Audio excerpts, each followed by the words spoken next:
a lack of mobility and starting to move. And it was enabled by the idea of one man, one vote, enshrined in our constitution. Similar transformation was taking place nearby.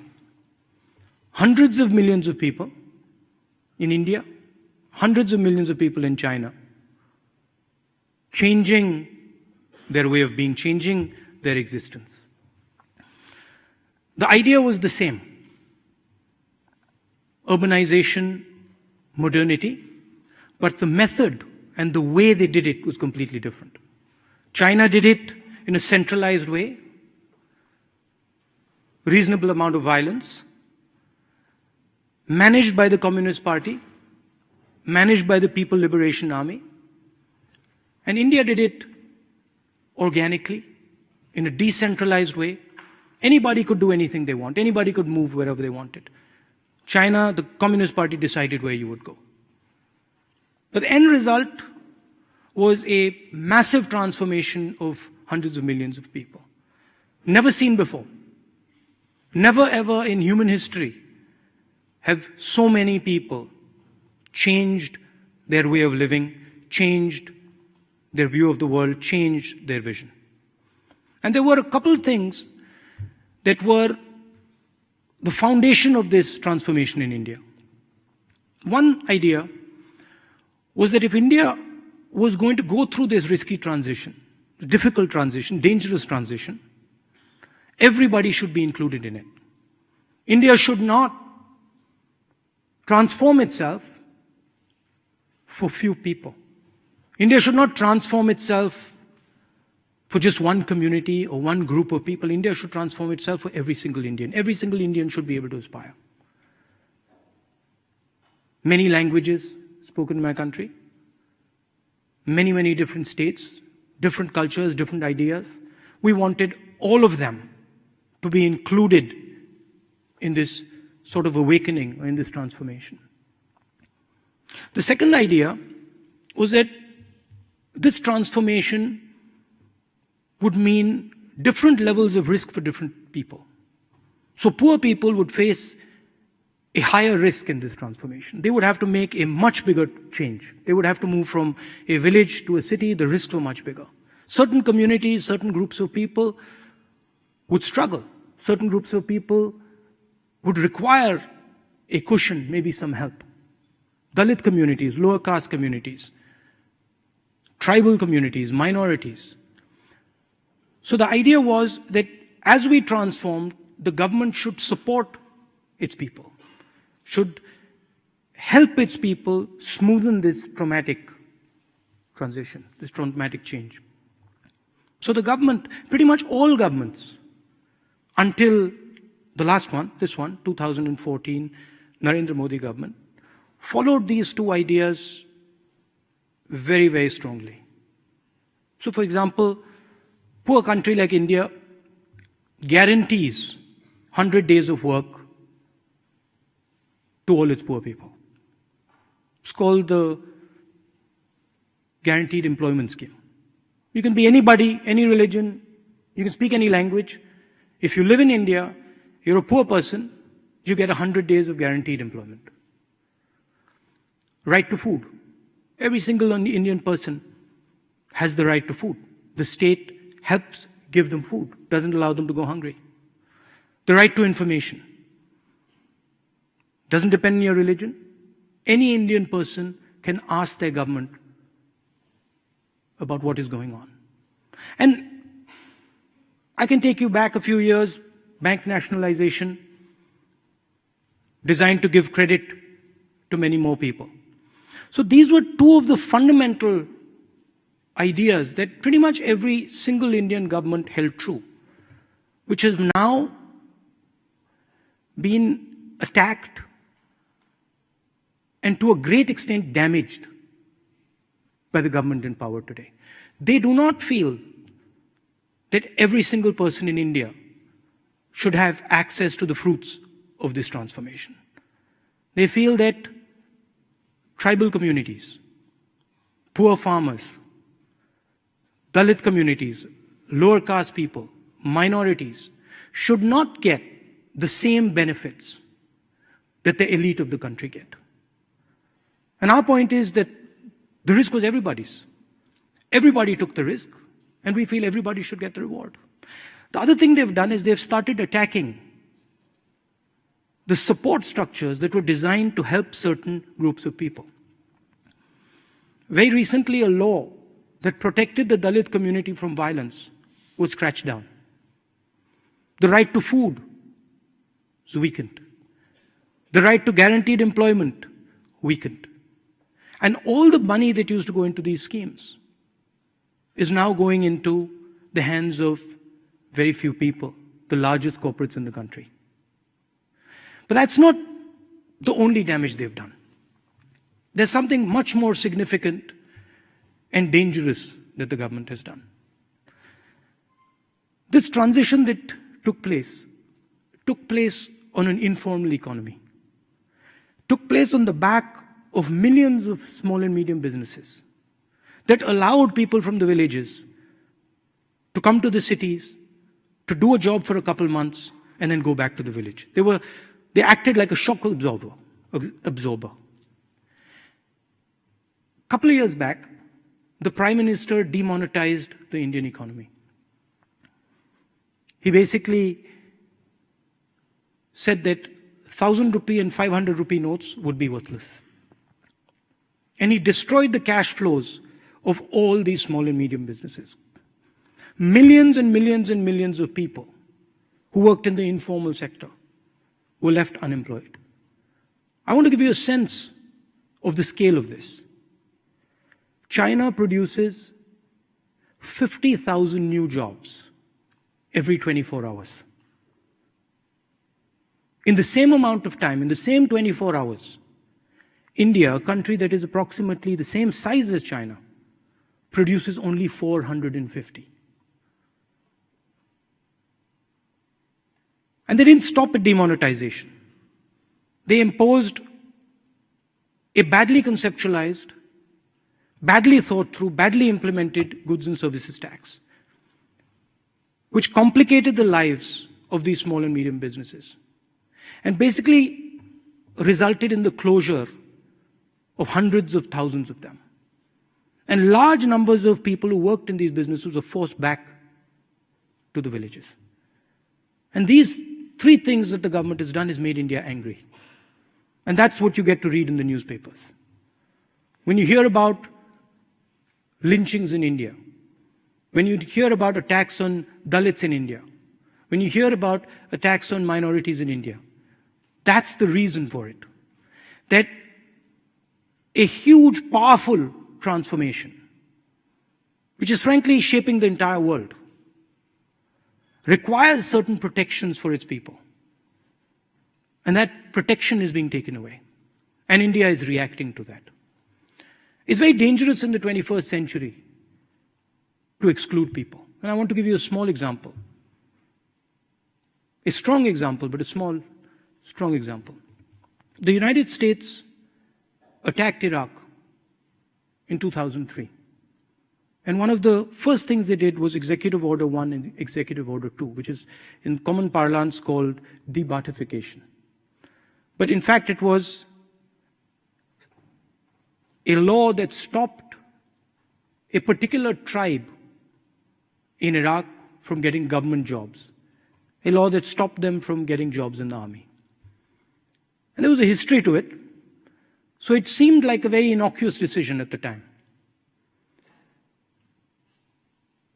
It took the United States a couple months to defeat Saddam Hussein's army. Hardly any Americans died. Very limited number of soldiers died. Few months after the invasion, the network that was excluded from jobs in Iraq, the Tikriti tribal network, linked up with the cell phone network in Iraq and with the network of artillery shells that were left in the villages. And you got an insurgency that fought the United States and caused massive casualties to the Americans. And it didn't end there. That insurgency slowly entered empty spaces. It entered the empty space in Iraq. It entered the empty space in Syria. And then it connected with the global internet to form the horrific idea called ISIS. And I'm explaining this because if you don't give people a vision in the 21st century, somebody else will give them one. And that is the real risk of excluding large numbers of people from our development processes. Every country faces this risk. If you don't embrace people, if you don't give people a vision, somebody else is going to do it. And that vision might not be a vision that is good for you or good for the world. I want to end by telling you about a conversation I had many years ago with the ex-Defense Secretary, Robert McNamara, which has stayed in my mind. He had come to India and I asked him, what was your experience in the Vietnam War? What was your takeaway from the Vietnam War? And he said to me, Rahul, during the war we used to talk to the Vietnamese. I used to talk to the Vietnamese generals. And we spent a lot of time talking to them. But we never listened to each other. It was only after the war, when I met those same generals, that I realized that what they were telling us was not what we were hearing. And what we were telling them was not what they were hearing. And he said that I wish that we had listened to them during the war. We would have saved many, many lives. And I think that's what is important in the 21st century. You can disagree with somebody, but in a connected world, you have to listen to what they're saying, where they're coming from. As I said recently, hate is a choice. I can fight you, I can take you on, I can compete with you, but hating you is something that I actively have to choose to do. And I think hate is a dangerous thing in a connected world. So what we do in India and the Congress Party, we work with our people, we bring them together, we try and carry as many of them as possible in this transition. And we find that when you actually go and listen to people, and they might be very different than you, they might have a different cultural background than you, they might speak a different language. But when you actually start listening to people and try to understand where they're coming from, you can get a hell of a lot done. So I'd like to end my talk by telling you that I think there is a lot of hatred in the world today, but there is not enough listening. And I think listening is something that is very, very powerful. So thank you for coming here.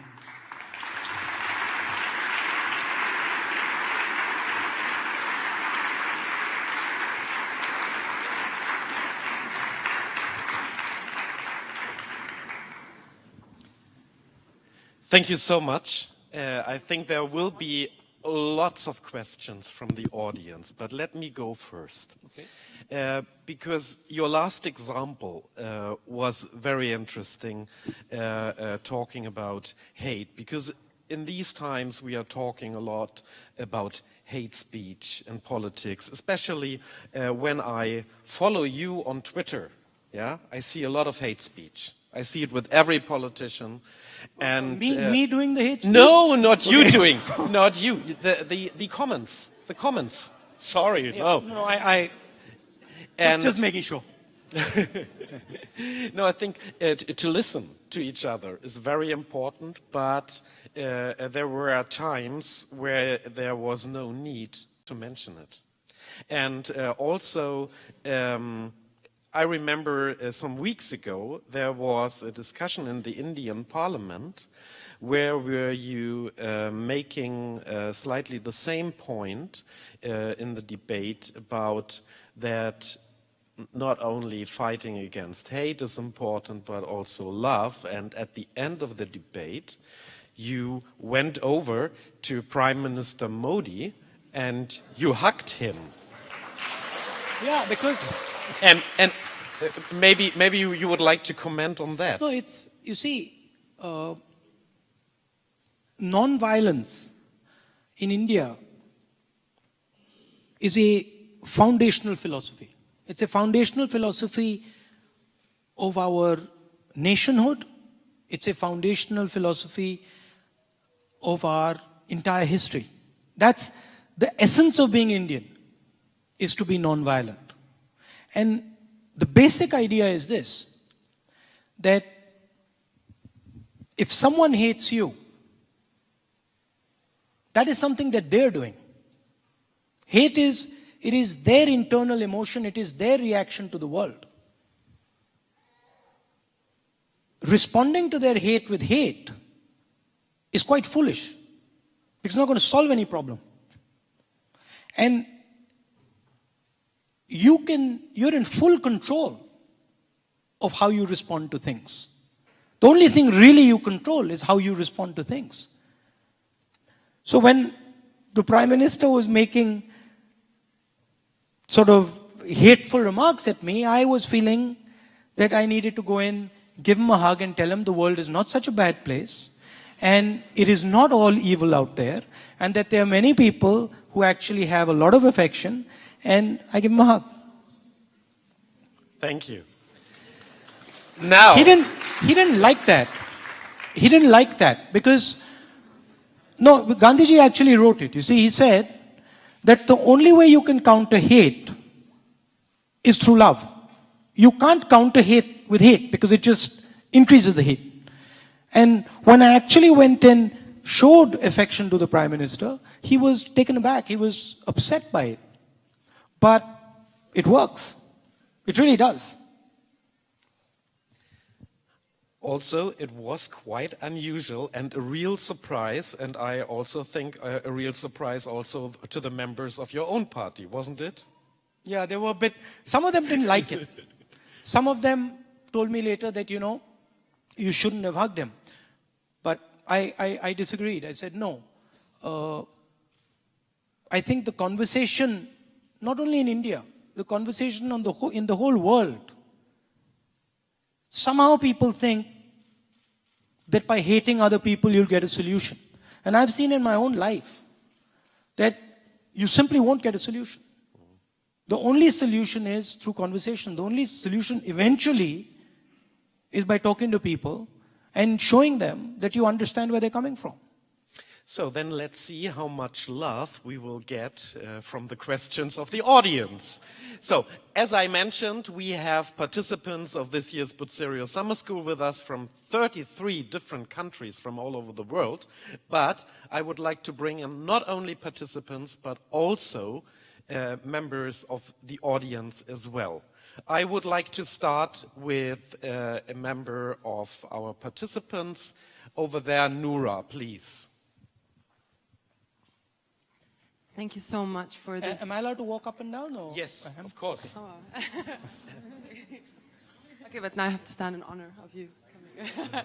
No, you can't see. They can't see me. I guess I with can. the lights. We Please, can I'm stand sorry. here. Thank you so much for this most inspiring talk. I think in the world we live in today, we need more people like you to spread the love and remind us of what is truly important.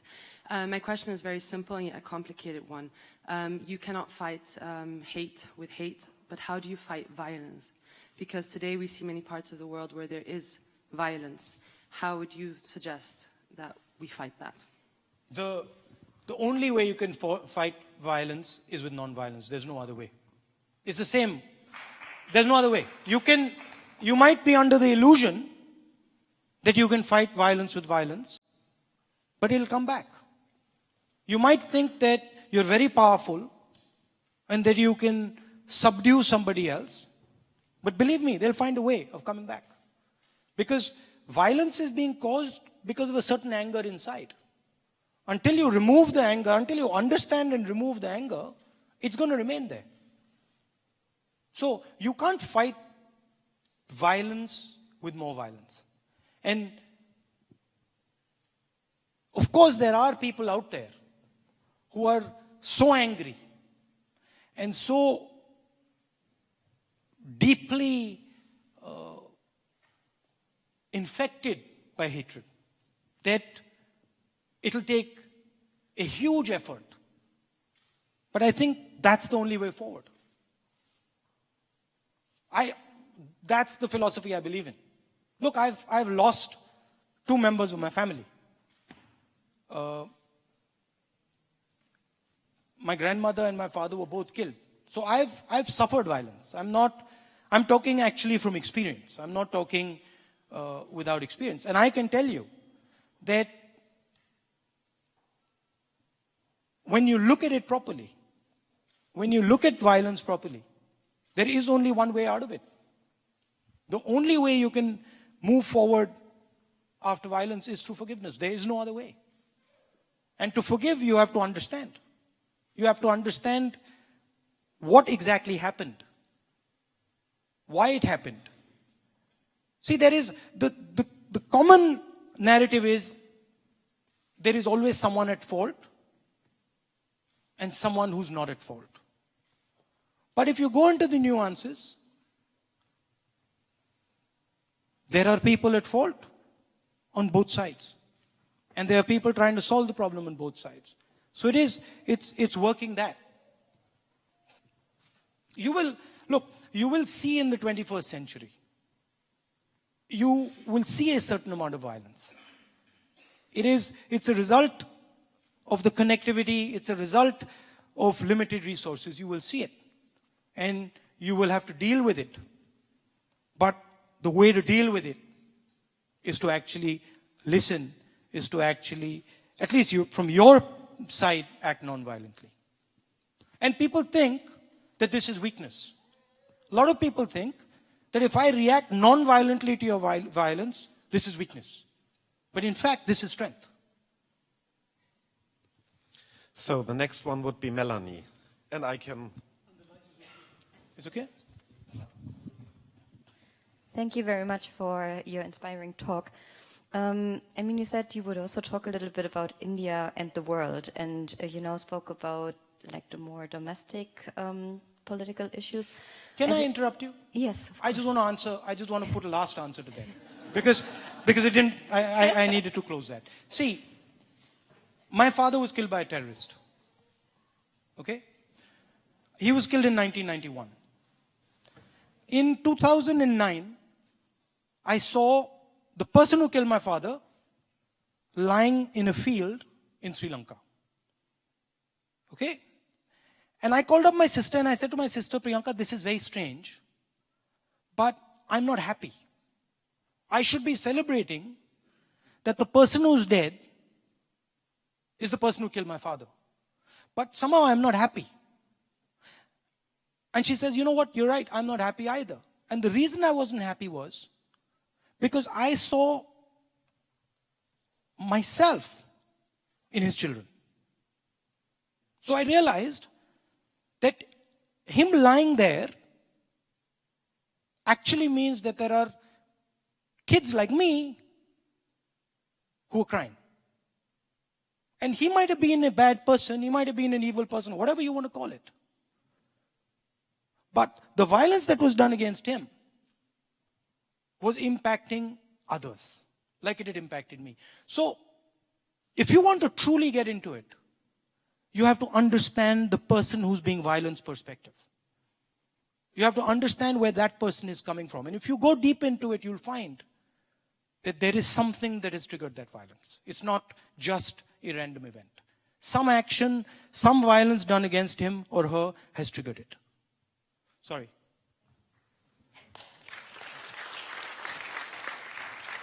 Sorry about that. No, I have to apologize because I will change the subject now completely. Yeah, coming from a very personal experience, even though it's not so personal, I would say, to a more global question. I mean, in the past 2 weeks, we spoke a lot about the future of the liberal world order and who are the allies on a global level. And I mean, you've also attended Bucerius summer school, so I mean, I think you're very well aware of what we could have debated about. I have the notebook. I still have the notebook. Yeah. So where do you see India's role in the future when it comes to international relations? I mean, it's part of the BRICS countries and at the same time part of the IPSA countries, like the more democratic emerging markets. And I'm not so sure about which role India is going to play in the future. And I mean, from your party perspective, what role would you want India to play in the future? I think there are a couple of potential visions out there. There is a American vision. There is a European vision. There is a Chinese vision. There is an Indian vision. There is a Islamic State vision. I mean, there are a bunch of visions that are competing. India has a relationship, strategic relationship with the United States. And India has a very deep set of ideas that we share with them. Democracy, freedom, etc. But India cannot ignore the fact that China is growing extremely fast and is going to shape the planet. So to me, India's role is actually to balance these two forces, much like Europe's. I think what would be the worst thing that could happen is that the Chinese and the United States get into a conflict. And I think that would be the absolute worst for the entire planet. And I think the Europeans and the Indians, because of their design, because of our design, are very well positioned to make sure that that conflict doesn't happen. From an Indian perspective, there are certain values like nonviolence, like compassion, like listening, that are going to become increasingly more important in the 21st century. You could get away in the 20th century by not listening to people, by using massive amounts of force against people. You can't do it in the 21st century because they will find a way to get back to you. So I think there are certain values that India brings to the table that are unique, and I think a lot of them were espoused by Mahatma Gandhi. They spread to South Africa, Mr. Mandela with Mr. King, Martin Luther King. So there is a very strong set of ideas that India brings to the table. But I think India's role and Europe's role would be one of balancing the narrative. You mentioned the US, so I would like to bring in a voice from the US, David. Thank you. I just want to follow up on that question and maybe press you a little bit on your answer to the last question, because in America, there's been a big shift in talking about the Asia-Pacific to now the Indo-Asia-Pacific. And clearly the wager that the Trump administration is making and that people in security circles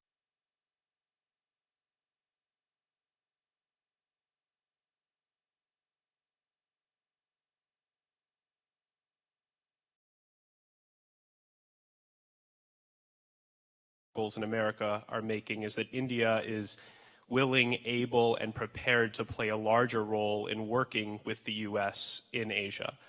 But it sounds to me, based on your last answer, that India views itself as more of an honest broker or a balancer between the United States and China. So is India going to go between the two, or is it willing to play a more active role with the United States, Australia, Japan, and others to uphold the liberal order in Asia? I mean, frankly, India is going to do what's in its self-interest, okay?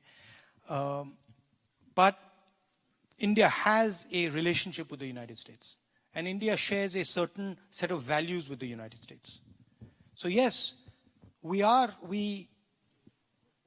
closer to the United States than we are to the Chinese.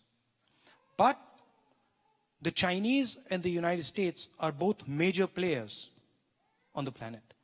And India, frankly, sees itself as similar. I mean, we actually, to be blunt with you,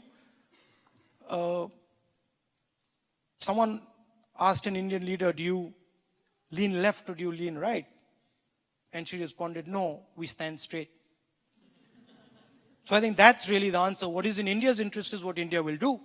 But we have a very good friendship with the United States. I think we have time for 3 or 4 more questions. I would like to take somebody from the back. First from the back and then there. Yeah? So please, I think the very last row, you. Yes. And if you could shortly introduce yourself, who you are.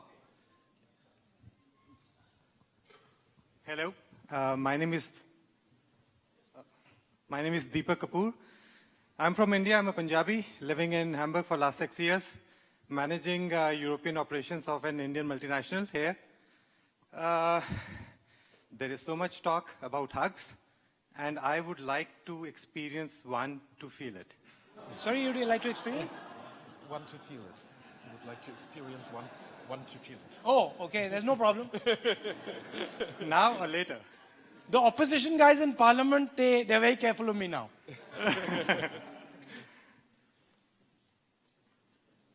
So that So? was... Sure, you come ahead. Okay, Come now, no perfect, problem. thank you. I have no issue. If it makes you happy, it makes me happy. I promise to bring in you. Yeah.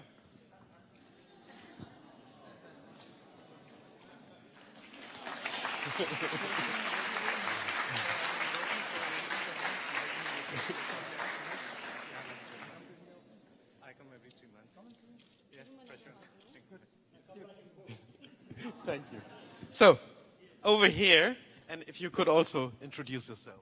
Okay, okay, Deutsch, English.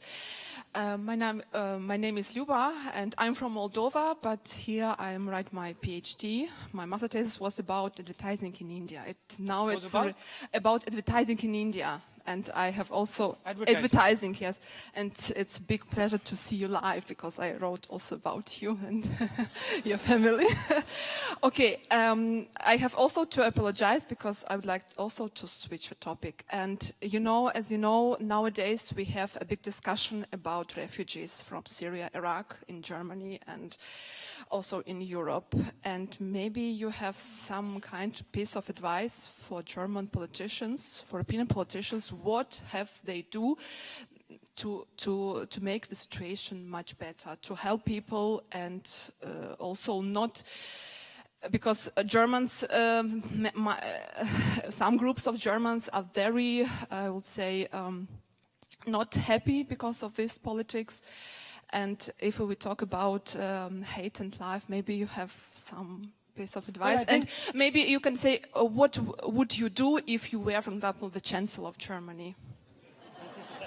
Well, I mean, I'm nobody to advise, frankly, the Chancellor of Germany or the German people on how to deal with their problems. But I can make 1 or 2 observations.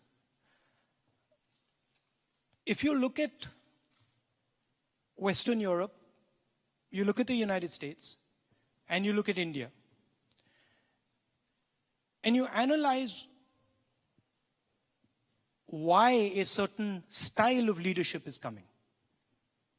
Mr. Modi in my country, others, I won't name them, but others on the planet. The reason is that whether it is India or Europe or the United States, we are unable to give jobs to our blue collar, the sort of non-white collar person in our countries. And so there is frankly, a failure in job creation. Put bluntly, we are being outcompeted by the Chinese. And that is creating a lot of anger in society. If you want, when you get a situation of scarcity, you start to get conflict in society. And to me, a lot of the conflict that is taking place in India and a lot of the conflict that is taking place in Europe and the United States is because people here are concerned that the vision that brought them to this point is not going to take them over the next 10, 15, 20 years. And we have a lot of talk about services in India. We talk about 9% growth, 8% growth, but when you actually look at the numbers, there are no jobs. And that's a huge part of why this type of sentiment starts to develop. The other thing, frankly, is the West needs to think about the results of policies like Iraq and Syria. It needs to be careful when it goes in without understanding the consequences, without understanding the dynamics, the tribal dynamics, without understanding the societal dynamics in these societies. They might seem like weak countries, but every single country has a tremendous amount of power in it. And you disorganize that power, you upturn it, it is going to have consequences. So I think providing a vision to Europe, which is not an easy thing to do, and frankly, I can't do it. Providing a vision to India going forward, and India is developing that vision. That we are beginning to understand how we move through this dangerous time.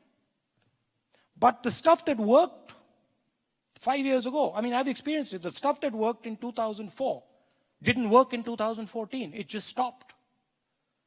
And frankly, a lot of the conversation that takes place is about outmoded ideas. Ideas that are not actually going to work in the 21st century. I ask, when I meet leaders of European countries, I ask them a simple question. I say to them, look, you are saying to me that you're pro-globalization. I can see that globalization benefits India. I can see it quite clearly. You just please answer me this question. How are you going to, with your cost structure, how are you going to compete at the blue collar level with the Chinese and the Indians? I've never got an answer.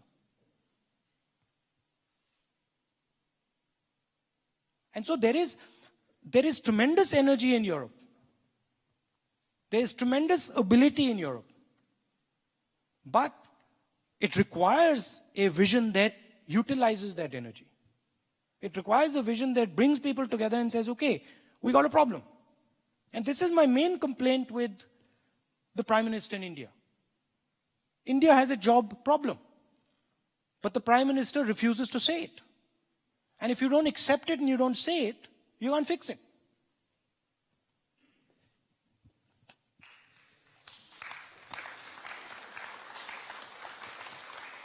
First of all, I apologize in advance. I think half of the audience wants to ask you a question. If we would do that, you need to stay for another 2 weeks. Before I take somebody from that side, I would like to go to this side and give the word to not only long-time editor-in-chief of Die Zeit, Theo Sommer, but also the founding dean of the Bucerio Summer School. Nice to see you. Nice to see you. And before you ask, I ask you, when was the first time when you traveled to India? In which year? 1961. Wow. 67. It was a conference of the International Institute of Strategic Studies in London. And your mother talked to us. Your grandmother talked to us. Sorry. Well, I have a question. Thank you. Here in Germany, all we talk about is about the Chinese century. And people have a feeling that India is limping far behind. So my first question is, are you catching up? And when will you have caught up? And my second question, what do you see for the future? There are problems between India and China. You have border skirmishes all the time. What is the line? Is it communication, cooperation, coexistence, or is it going to be confrontation and conflict? Thank you. I don't think, well, I hope it isn't conflict. Because a conflict between India and China, or a conflict between China and the United States, is something that not only India, but I don't think the world can afford that. So I don't think it's going to be conflict. I think it's going to be a mix of the other things that you said. I think it's going to be strategy. It's going to be cooperation sometimes. It's going to be pushing back other times. So I think you're going to get a mix of that. The other idea that you said, who's winning the race? Now, this makes it sound that there is something, there's one thing that we're racing towards. But that's not how it really is. Because frankly, we have a completely different vision of ourselves than the Chinese do. And what we value is different than what the Chinese value. So it's a completely different set of things that we are actually fighting for. We like the idea, for example, that anybody can say anything in India. Now, you might say to me, well, China is growing at 11% and India is growing at 9%. And I'll say to you, well, how many percent do you give the fact that anybody in India can say anything they want? I'll give that a couple percent. I'll give that maybe 3%. So where I run into a problem is a uniform sort of rule for what success is.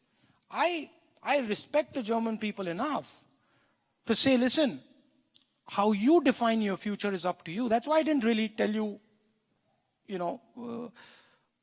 I didn't give advice to the German people.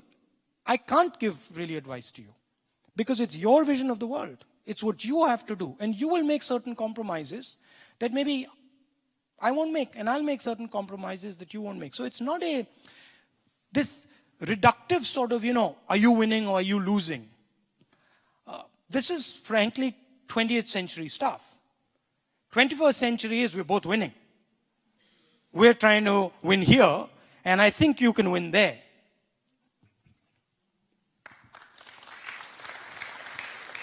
We will take a question from this side. Yes, and if you could introduce yourself briefly. Hi, I'm Sanika, and I'm studying a master's program here. I'm doing journalism. I'm also doing my master's. I understand that this is about global governance, and I'm supposed to probably ask something related to that. But my question is a little more towards introspecting about India from your thoughts. I'm doing my master's thesis on the Me Too movement, and I'm sure you must have heard about it or know about it. So I'm wondering what your thoughts are about women's safety in India, because recently there was a quite critically challenged piece on Reuters about how India is probably one of the most unsafe countries for women in India, in the world. And I was wondering what your thoughts about this topic was. I would disagree with the idea that India is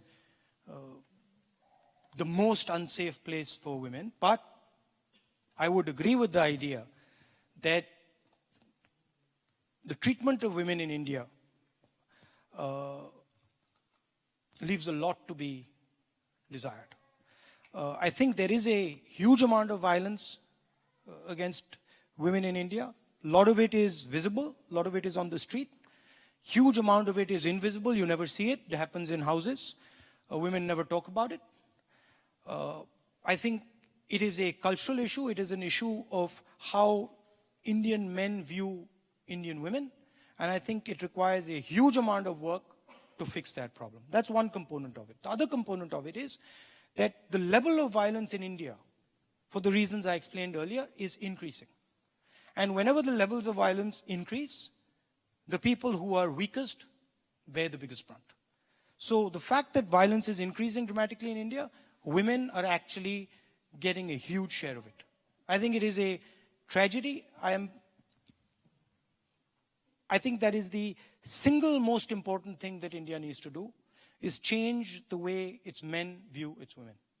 And I think that is something that frankly is going to take a huge effort, but it is the duty of every single Indian to do it.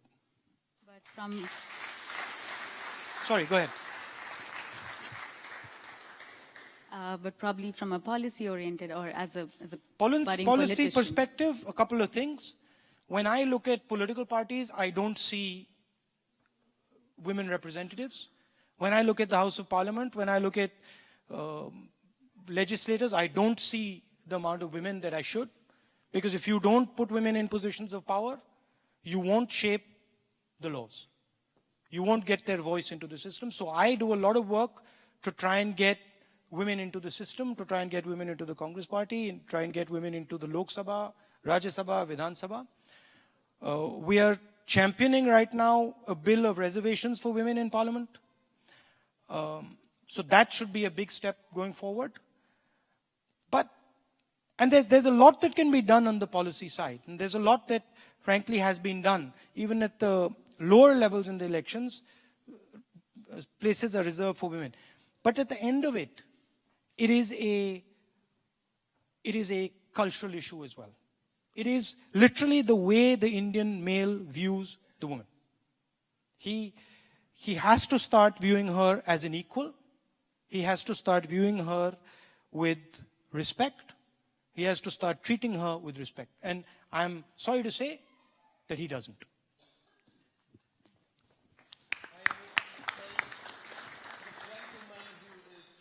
There, right, you? Sorry, can I? Yes. See, one thing is for sure. Can we get the That mic over there? you simply cannot build a successful country if you do not involve its women in building it. And that there, if you ask me, where, you said, are you winning the race? That's a race I'd really like to win. I'd give that a lot of weight. So, now the mic is over there. Good evening, Mr. Gandhi. Good evening. My name is Richard Mantosh. I'm a lawyer from Kolkata originally. I'm studying my master's degree in law in Hamburg at present. So I had a very simple question. I've been trying to come up with intelligent questions, but the fact that you did already mention about China filling 50,000 jobs a day versus India filling 450 jobs a day. If next year, inevitably, the elections will have results next year, and your party is the largest party and will form the government, would you, as the president of your party or the leader in Lok Sabha, would you speak about population control in India? Because India's population is going up. It's not being controlled. There is no population control. There's no family control measures. People are speaking about Swachh Bharat.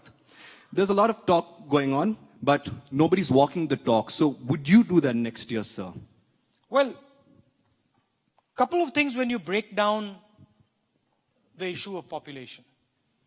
What you notice is that in the states that are doing well, population growth is stabilizing on its own. It is the states which are not doing well economically, which are Uttar Pradesh, Bihar, Madhya Pradesh, where population is an issue. Second thing is, I don't view it so much as population. I view it much more as productive people. I don't have a problem with 1.3 billion people if they're educated and if they're in the workforce. I do have a problem if they're not educated and they're not in the workforce. They're not connected to the global economy. So I don't subscribe to the idea of the sort of harsh population measures that the Chinese did. I'm much more laissez-faire when it comes to these things. On the jobs, I'll give you 2 minutes. Jobs are only going to be created in India through small and medium businesses. And if you look at the amount of money that our small and medium businesses get, you look at the amount of support our small and medium businesses get from the banking system, from the political system, it is minuscule compared to the amount of support that the top 15, 20 businesses get. So if you want to start competing with China and India, if you want to start competing and start creating jobs in India, you have to look towards small and medium businesses. And frankly, that's something that we can learn from the Germans, who have such a system and have shown the world that it can be extremely successful. Thank you. Thank you so much, Rahul Gandhi. Am I done? We are already much over time. Okay. And so thank you so Thank much you. for this wonderful talk you. and discussion with the audience. And I am so sorry for the huge amount of people here that couldn't raise their questions. I'm really sorry, but as you see, our time is limited and there were so many others who wanted to speak. Sorry. Thank you. Thank you very much for giving me your time. It's been an honor. Good night.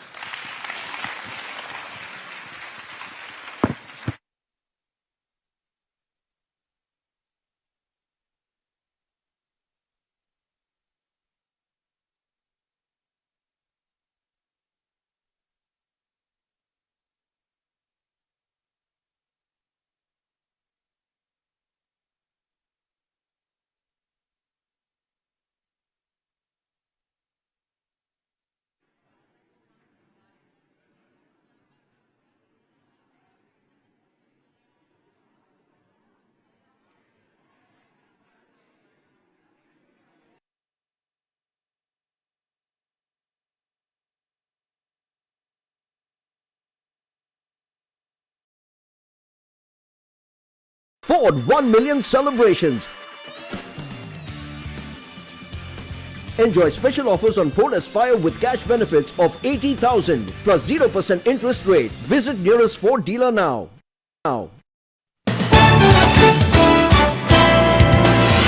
अब शुरू होने जा रहा है देश का सबसे बड़ा मुकदमा, आपकी अदालत, रजत शर्मा के साथ।